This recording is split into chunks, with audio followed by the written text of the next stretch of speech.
The sun-drenched, rugged landscape of Sinaloa, Mexico, holds a truth that is both beautiful and brutal.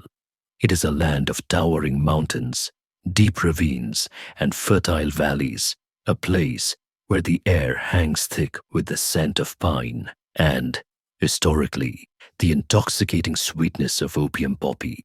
In this remote, almost feudal territory, nestled within the municipality of Badiraguato, a child was born whose destiny would become utterly synonymous with the region's dark trade. His name was Joaquin Archivaldo Guzman Loera, but the world would come to know him simply as El Chapo, or Shorty. The exact date of his birth is shrouded in the kind of uncertainty that often accompanies a powerful legend, with sources suggesting either April 4th, 1957 or December 25th, 1954. What is undeniably true is that his earliest days were defined by crushing poverty in the rural community of La Tuna. His parents, Emilio Guzman Bustillos and Maria Consuelo Loera Perez, raised a large family, including Joaquin and his two younger sisters, Amida and Bernarda, and four younger brothers, Miguel Angel, Aureliano, Arturo, and Emilio.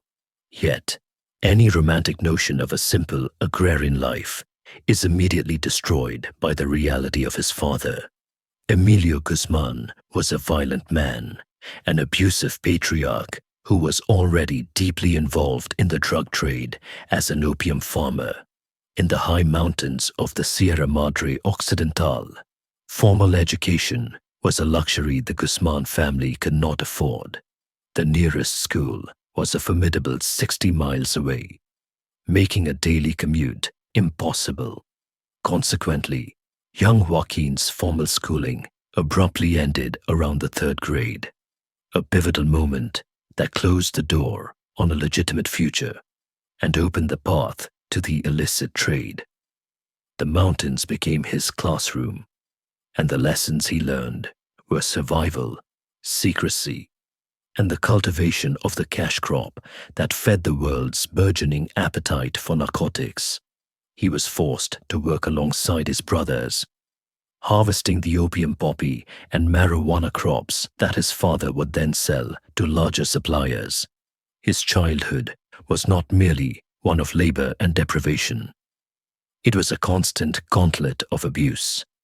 His father's cruelty was relentless, and Joaquin often bore the brunt of his wrath, frequently stepping in to protect his younger siblings. This dynamic instilled in him a complex mix of defiance, an instinct for protection, and a deep-seated rejection of his father's chaotic mismanagement. It was this frustration that ultimately became the catalyst for his first entrepreneurial, albeit criminal, venture. Tired of his father's inefficiency and the meager returns from the family's labor, Guzman struck out on his own, pooling resources with a few distant cousins to cultivate their own marijuana plantation. This move, which finally allowed him to provide financial support for his family in a way his father could not, was met not with pride, but with jealous rage. His father, threatened by his son's sudden competence, kicked the teenager out of the family home. Cast out, the young man went to live with his grandfather, and it was here, perhaps, that the transformation from Joaquin Guzman to El Chapo began. The nickname, meaning shorty or stocky, was a simple descriptor of his diminutive 5'6" stature. Yet it would come to signify a man whose physical size belied his monumental power. With his lack of education and the severe limitations of employment opportunities in his remote hometown, the path of the narco was not just the easy route. For Guzman, it was seemingly the only route. By his late teens, he was fully engaged in the drug trade, moving beyond simple cultivation and proving his aptitude for the complex logistics of the narcotics business. The shift from a small-scale, familial opium farmer to a rising figure in organized crime was a gradual, deliberate process rooted in Guzman's exceptional aptitude for logistics and violence. In the late 1970s, he began to build his reputation not just for ruthlessness, but for a singular trait that was often missing in the chaotic world of drug trafficking: efficiency. He established a relationship with another young, ambitious trafficker named Hector Luis Palma Salazar, who would become a key partner in his future endeavors. Guzman was initially tasked with overseeing the movement of narcotics from the crucial Sinaloa region, ensuring the steady, northward flow of drugs to the coast and across the U.S. border. By the late 1970s and early 1980s, Mexico's drug trafficking landscape was dominated by a single, monolithic organization, the Guadalajara cartel, led by the original godfather, Miguel Angel Felix Gallardo. Felix Gallardo, a former police officer, was the architect of modern Mexican organized crime, consolidating the previously disparate groups into one powerful, centrally controlled entity. Guzman, quiet and savvy, despite his lack of formal education, quickly proved his worth to this criminal conglomerate. He became a crucial logistics supervisor for Felix Gallardo, specializing in the transportation and air logistics of multi-ton drug shipments. His ability to ensure deliveries were on time, complete, and routed efficiently through the complex border infrastructure earned him significant trust and territory. The Guadalajara cartel operated with the tacit approval of many high-ranking Mexican officials, essentially functioning as a state within a state, controlling the flow of cocaine, marijuana, and heroin across the continent. Guzman's primary responsibility was to organize the smuggling from South America, up through Mexico, and into the United States. This required not just organization, but the establishment of a vast network of contacts, corrupted officials, and secure routes. He was quickly gaining a reputation for a specific kind of violent efficiency. He dealt with problems, whether internal or external, swiftly and definitively. This era, however, was violently interrupted by the watershed event of the drug wars, the 1985 torture and murder of U.S. Drug Enforcement Administration, DEA, agent Enrique Kiki Camarena. Camarena had successfully infiltrated the cartel and gathered crucial intelligence that led to the destruction of a massive marijuana ranch, a catastrophic financial blow to the organization. The subsequent brutal reprisal by Felix Gallardo's henchmen triggered an unprecedented response from the U.S. government, which essentially forced the Mexican government to make high-profile arrests. When Miguel Angel Felix Gallardo was arrested in 1989, the monolithic Guadalajara cartel instantly fractured. The organization's territory and power vacuum were carved up by the remaining ambitious lieutenants, including Felix Gallardo's cousins, the Arellano Felix family in Tijuana, the Carrillo Fuentes family in Juarez, and, most importantly, Joaquin Guzman Loera in Sinaloa. This was the pivotal moment. Guzman, having already earned the trust and inherited the infrastructure of his former boss, seized the opportunity to consolidate his own power base. The formal establishment of the Sinaloa cartel in 1989 marked Guzman's true emergence as a kingpin in his own right, transitioning from a logistics specialist to a leader.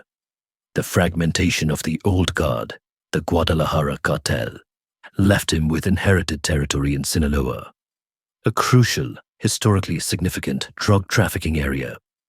Guzman quickly joined forces with his longtime ally, Hector Luis Palma Salazar, and the immensely powerful and cautious Ismael El Mayo Zambada Garcia. forming an alliance that would become known as La Federación, or the Federation. This partnership was crucial, combining Guzman's logistical brilliance and propensity for violence with Zambada's unparalleled network of political and institutional corruption and his reputation for maintaining a low profile. The new cartel rapidly adapted to the changing global market as the dominance of the Colombian cartels, such as Medellin and Cali, began to wane under U.S. pressure. The Mexican cartels stepped into the void. Sinaloa, under Guzman's direction, took aggressive control of the primary route for cocaine originating in South America and destined for the United States.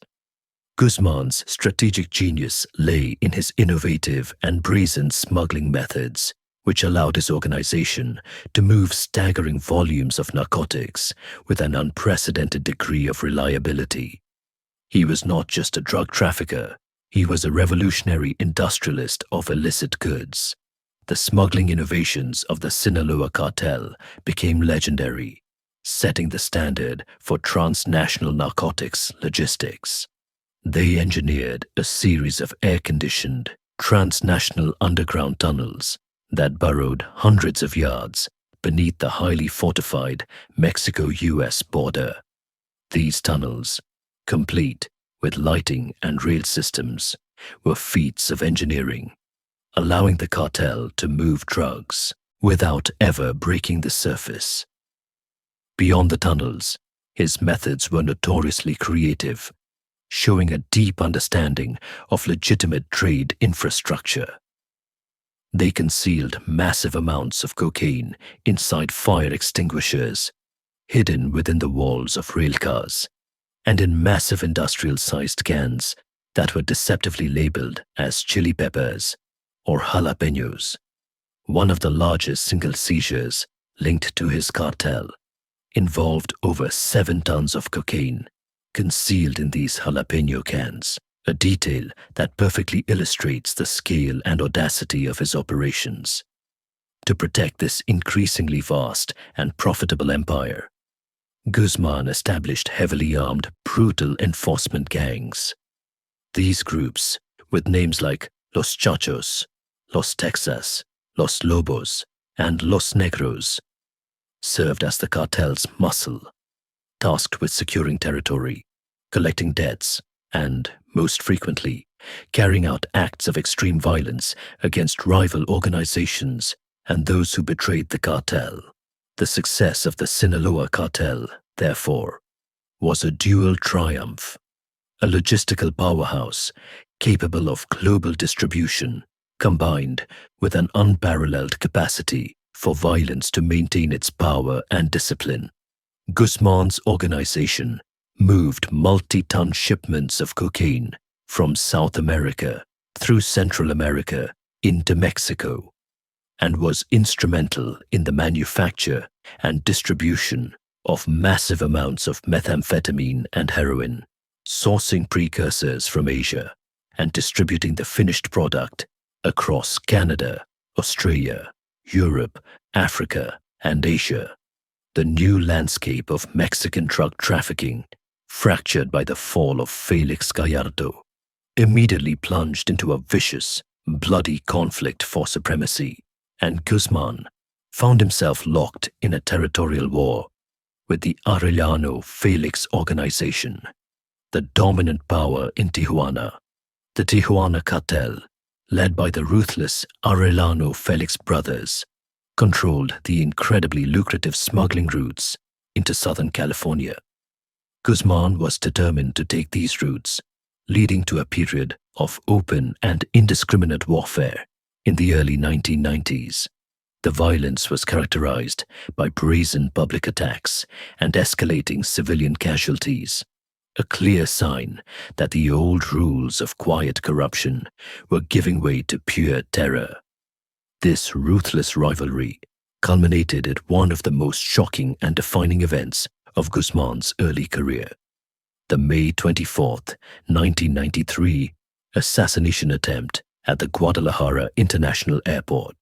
Guzman and his security entourage were ambushed by gunmen believed to be working for the Arellano Felix organization. In the chaotic public gun battle, Guzman managed to escape the scene by abandoning his vehicle. However, the collateral damage of the attack was politically catastrophic for the cartels and for Mexico. Amidst the hail of bullets, the gunmen mistakenly shot and killed Cardinal Juan Jesus Posadas Ocampo, the Archbishop of Guadalajara. The murder of a high-ranking Catholic prelate, a figure of immense moral and spiritual authority in Mexico, was a line that the cartels had never dared to cross. The public outcry was immediate, furious, and international, finally forcing the Mexican government to launch a serious visible manhunt for those responsible. Chiefly Guzman, as he was the target of the attack. Guzman immediately went on the run, fleeing south and eventually crossing the border into Guatemala. Just 2 weeks after the cardinal's slaying, on June 9, 1993, Guzman was captured by Guatemalan authorities. The swift capture was a major, albeit temporary, a victory for law enforcement. Guzman was quickly extradited back to Mexico to face justice. The charges were initially immense, including those related to the murder of the cardinal and drug trafficking. However, a key aspect of the case was the murkiness of the cardinal's death. Guzman was eventually acquitted of the murder charge, but found guilty of drug trafficking and possession of firearms. He was sentenced to a 20-year prison term and sent to the federal maximum security prison in Jalisco, known as Puente Grande. The imprisonment of the nascent kingpin should have been the end of his story, but the reality of the Mexican penal system was a dark mirror of his own pervasive influence. Puente Grande was nominally a maximum security facility, but for a man like Guzman, it quickly became a fortified command center. He achieved this through a staggering, systematic web of corruption that compromised officials and guards from the lowest ranks to the highest warden. Within the walls of his confinement, Guzman lived a life of extraordinary privilege and luxury. He was granted immense liberties.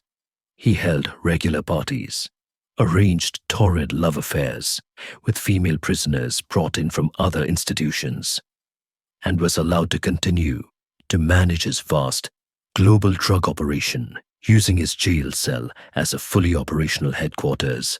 He was treated, by all accounts, less like a prisoner and more like a revered guest, a king on a temporary, self-imposed exile. This comfortable 8-year captivity not only allowed him to consolidate his control over the Sinaloa cartel, effectively becoming the head of the organization by 1995, but it also became a legendary chapter in his growing mythology. The comfortable command post that was Puente Grande was never intended to be Guzman's final destination. The looming specter of a potential extradition to the United States hung heavily over the cartel leader, who knew that an American prison would be immune to the bribes and corruption that secured his reign in Mexico. As the threat of being sent north became more pronounced, Guzman and his vast network began to meticulously plan his escape. The event that finally crystallized the escape plan was the growing realization that his extradition was becoming politically unavoidable. On January 19, 2001, after 8 years of effectively running his empire from behind bars, the moment came for Guzman to disappear once more. The official version of the story, the one that would become instantly iconic and fuel his Robin Hood-esque legend, was that he escaped in a laundry cart. The narrative detail of the escape is a testament to the sheer scale of the corruption that permeated the prison. According to reports, Guzman was aided by a prison guard named Francisco Camberos Rivera. The details suggest that a complex scheme involving substantial bribes was put into action.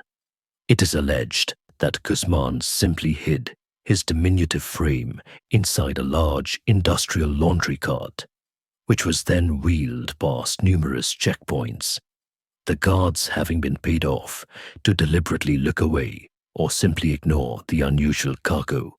This scenario required the complicity of at least 71 prison employees, including the prison warden, all of whom were arrested in the subsequent federal investigation. Some later accounts, however, questioned the laundry cart story, suggesting that Guzman may have simply walked out in a prison officer's uniform, a scenario that is perhaps even more audacious in its display of systemic corruption. Regardless of the exact theatrical mechanism of his exit, the underlying truth remained.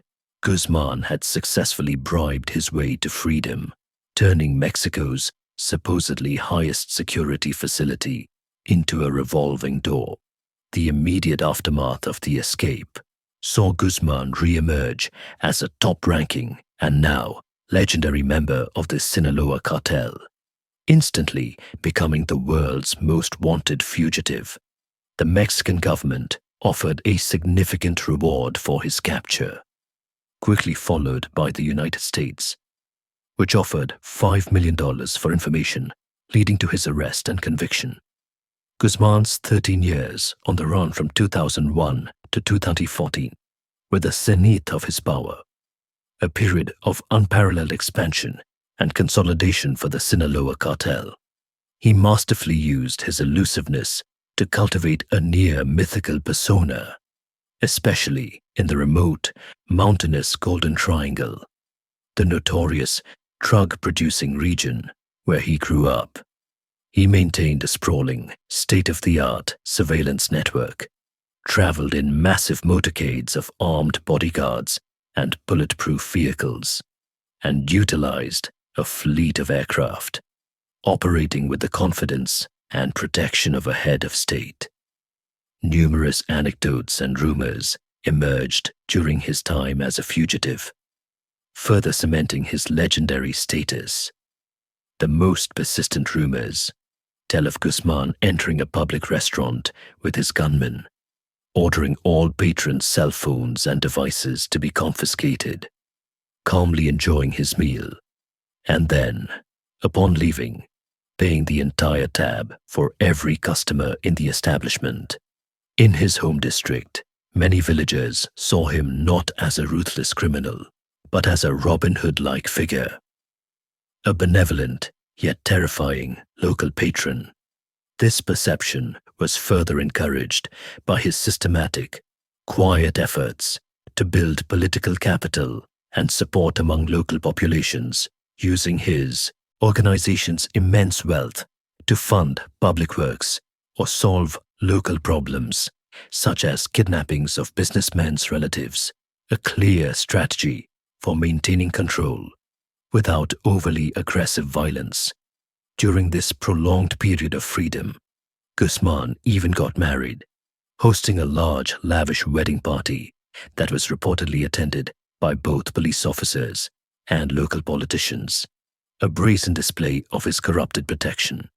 During his time as the world's most wanted fugitive, from 2001 to 2014, Guzman truly transformed the Sinaloa cartel into a global criminal enterprise, transcending its origins as a regional drug trafficking organization. Under his and Ismael El Mayo Zambada's leadership, the cartel achieved international dominance, controlling vast operations that spanned continents. This era saw the cartel aggressively expand its operations beyond the Americas, shipping narcotics to Canada, Australia, Europe, Africa, and Asia. Guzman became not just the head of a Mexican cartel, but a global logistics innovator. The scale of the cartel's operations during this period was staggering. They became the primary supplier of cocaine from Colombia and Mexico to the United States, and Guzman was recognized as the largest smuggler of methamphetamine in the Asia-Mexico-US triangle, sourcing precursor chemicals from Asian markets for production in Mexico. His methods were constantly evolving, from the construction of mile-long, air-conditioned smuggling tunnels to the utilization of submarines, carbon fiber airplanes designed to avoid radar detection, and trains equipped with hidden compartments. These methods allowed the cartel to move hundreds of thousands of kilograms of cocaine, heroin, marijuana, and methamphetamine across international borders. Guzman's wealth and influence during this time reached such mythical proportions that he was even recognized by one of the world's most prominent business publications. In a deeply controversial move, Forbes magazine included Joaquin Guzman Loera on their list of the world's billionaires, a symbolic, if temporary, acknowledgement of the sheer financial power and global reach of his criminal empire. His success, however, came at the cost of immense, sustained violence. Guzman's strategy for dominance was a systematic campaign of aggression, both provoked and unprovoked, against rival cartels, most notably the Beltran-Leyva cartel and the organizations controlling the lucrative plazas, territories of Ciudad Juarez and Tijuana. The war for Ciudad Juarez, in particular, was a prolonged, bloody, and defining conflict of the Mexican drug war, costing thousands of lives and transforming the border city into one of the most violent in the world. The violence Guzman orchestrated was calculated, personal, and horrifying. Testimony from cooperating witnesses during his later trial painted a chilling picture of his cruelty. Former hitmen described how Guzman would personally direct his sicarios, hitmen, to kidnap, interrogate, and torture members of rival DTOs. In one horrifying account, a witness testified that Guzman himself beat two men with a tree branch until their bodies were completely like rag dolls, before shooting them and ordering their bodies thrown into a bonfire. Another chilling example involved Guzman interrogating a rival cartel member, shooting him, and then ordering him to be buried alive. Intercepted calls played at his trial further confirmed his direct involvement in directing acts of violence, with Guzman ordering his hitmen to kidnap rivals, but to always check with him before carrying out a killing. This was also the period when the Sinaloa cartel began to pioneer the smuggling of fentanyl and synthetic opioids into the United States.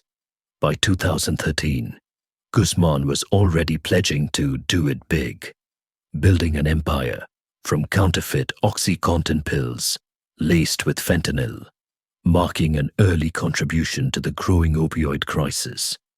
The cartel not only sought vertical control over the fentanyl supply chain, from the import of precursors from China to the distribution cells on the US East and West coasts, but they also continued to move massive quantities of more traditional narcotics.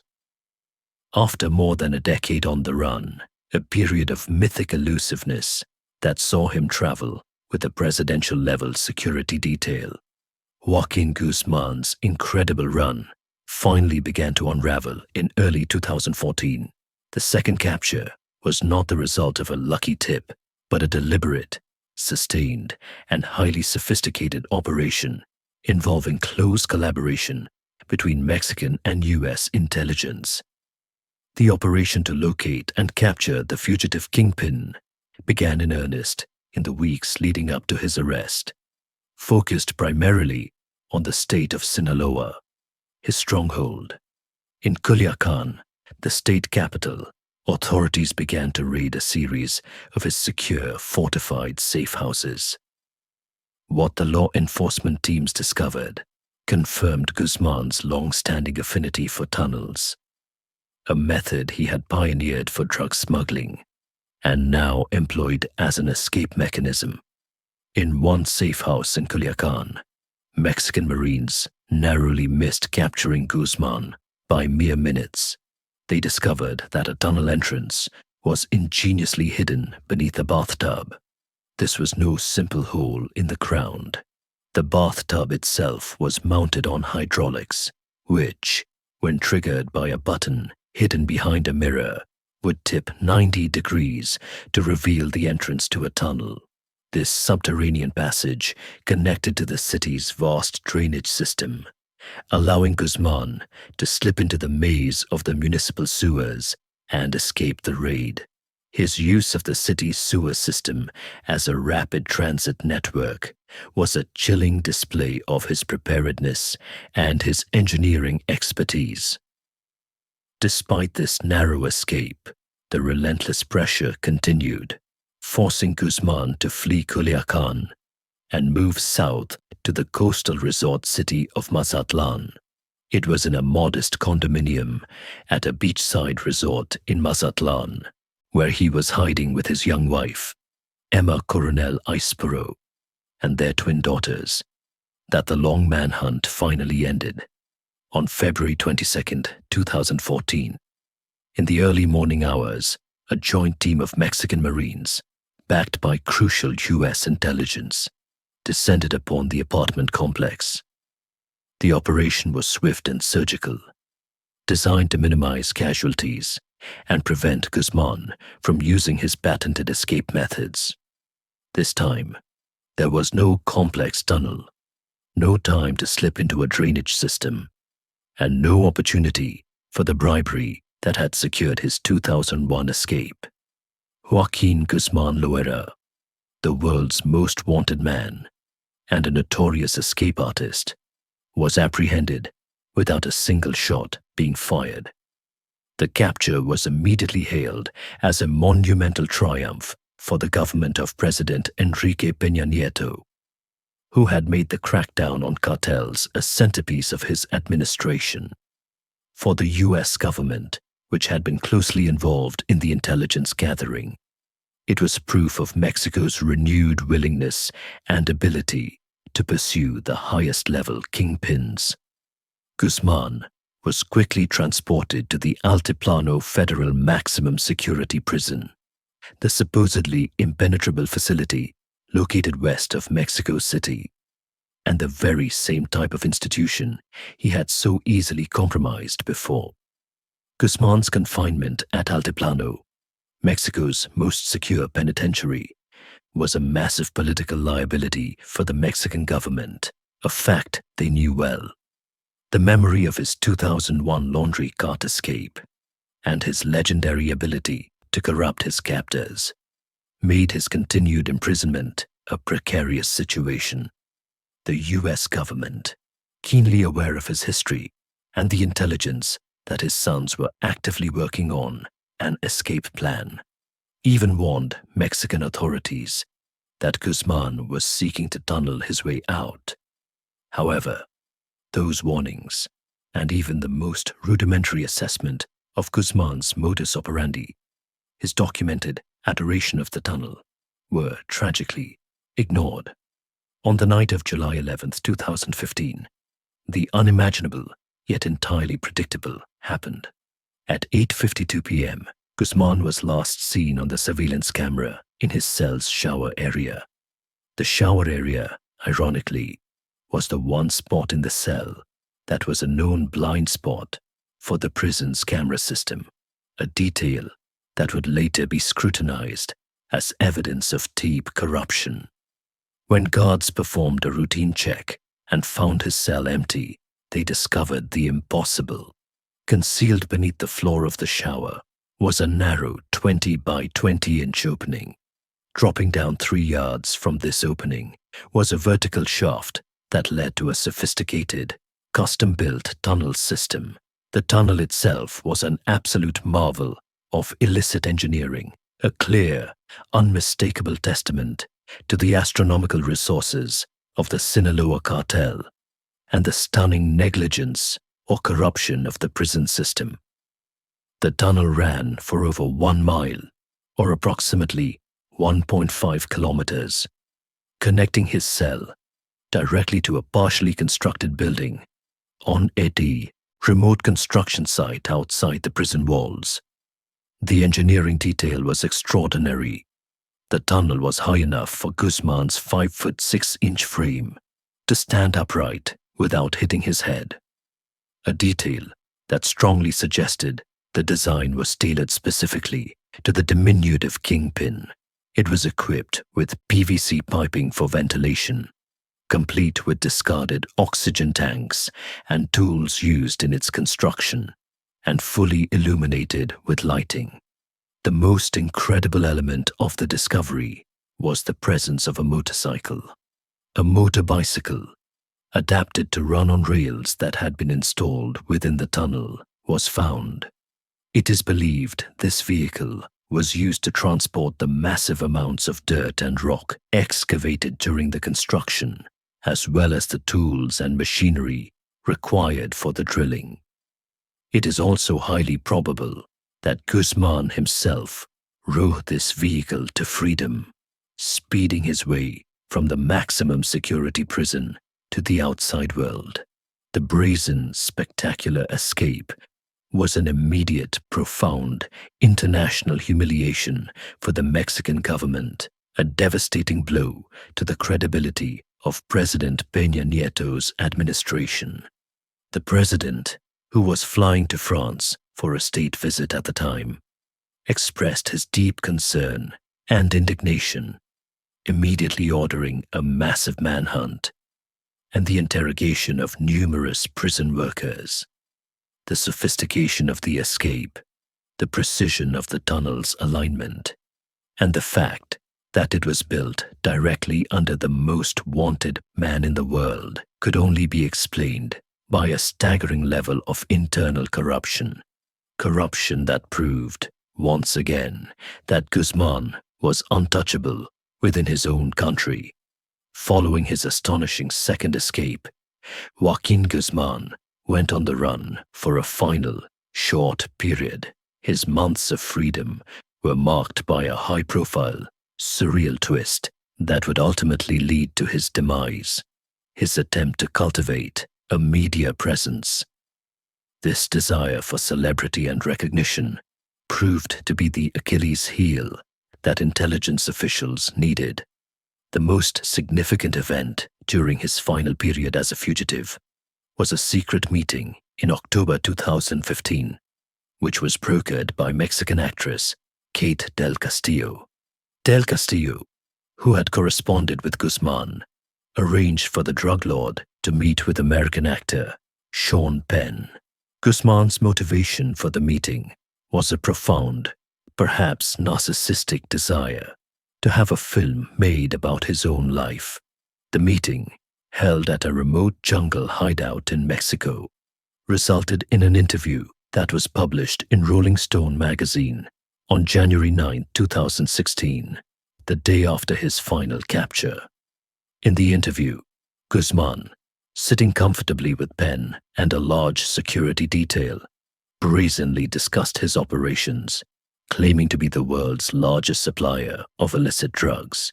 This communication, including the monitoring of the electronic exchanges that led up to the meeting, proved to be a critical intelligence breakthrough for authorities. The investigation into his contact with the actors provided a crucial thread that allowed law enforcement to track his movements and close the net around him. The final manhunt intensified, tracing Guzman's movements back to his home state of Sinaloa. On January 8, 2016, in the coastal city of Los Mochis, Sinaloa, Mexican authorities located the kingpin. The capture was not quiet this time.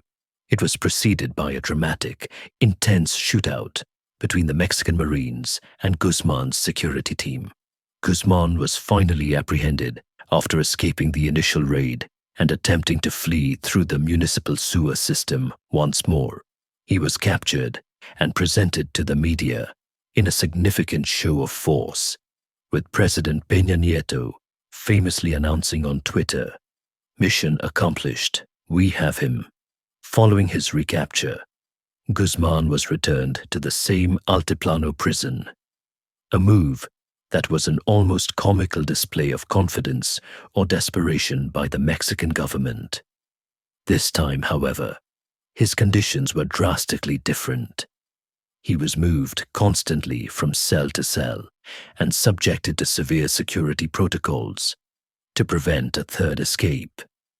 His lawyers and family began to complain that he was being tortured and abused, a fate his captors may have inflicted in revenge for the humiliation of the 2015 escape.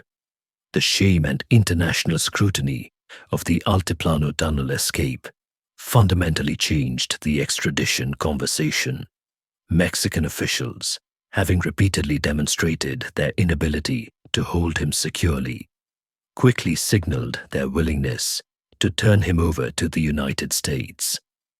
Despite a prolonged legal defense by his lawyers, who mounted numerous and creative injunctions to defend against the extradition, the political momentum was unstoppable.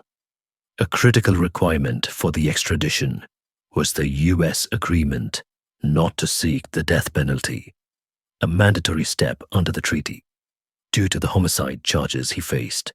On January 19, 2017, exactly 16 years after his first escape from Puente Grande, Joaquin Guzman Loera was finally extradited to the United States, flown from Mexico to New York to face charges in the U.S. District Court for the Eastern District of New York. The trial of Joaquin Guzman, often characterized as a trial of the century, began on November 5, 2018, in a high-security Brooklyn courtroom. The charges were comprehensive and immense, centering on his leadership of a continuing criminal enterprise known as the Kingpin Statute, which carried a mandatory minimum sentence of life imprisonment. The charges included drug trafficking, money laundering, and conspiracy to commit murder.